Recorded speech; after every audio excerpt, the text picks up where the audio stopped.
జగిత్యాలలో అమానుష ఘటన చోటు చేసుకుంది. కన్నతల్లిని శ్మశాన వాటికలో వదిలేశారు కొడుకులు. దీంతో గత 8 రోజులుగా అక్కడే ఉంటుంది వృద్ధురాలు. పెన్షన్ డబ్బులు ఇవ్వకపోవడంతో ఆమెపై కుమారుడు దాడి చేశాడు.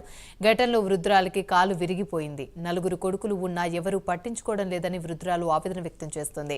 కన్నతల్లిని కన్న కొడుకులే శ్మశాన వాటికలో వదిలేశారు. సమాచారం తెలుసుకున్న సంక్షేమ శాఖ అధికారులు ఆమెను ఆసుపత్రికి తరలించారు. ఘటనపై వయోవృద్ధుల చట్టం ప్రకారం చర్యలు తీసుకుంటామని అధికారులు తెలిపారు. సిమెంట్ పట్టేపిస్తాం ఇదంతా నర్సులు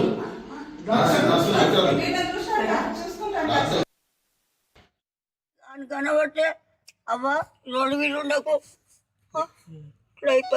సాయంగా ఉని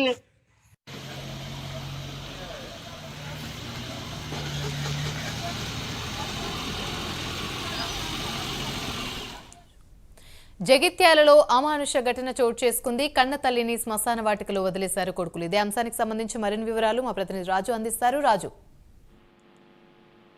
యామిని జగిత్యాల జిల్లాలో అమానవీయ ఘటన చోటు చేసుకుంది.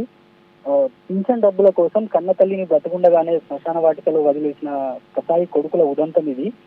జగిత్యాల పట్టణం సమీపంలో మోటె గ్రామానికి చెందిన శ్మశాన వాటికలో రాజవ్వ అనే వృద్ధురాల్ని తన కొడుకులు శ్మశాన వాటికలో వదిలి వెళ్లిపోయారు. పెన్షన్ డబ్బులు ఇవ్వలేదని తన కొడుకే చితకబాదాడని, తనకి తావుడికి బానిసైన తన కొడుకు నెట్టివేయడంతోనే తన కాలు విరిగిందని, తనకి 4 కొడుకులు ఉన్నా తన ఆలనా పాలన చూసేవారు కరువయ్యారని రాజవ్వ రోధిస్తుండడం అక్కడ స్థానికులను తీవ్రంగా కలిసివేస్తుంది.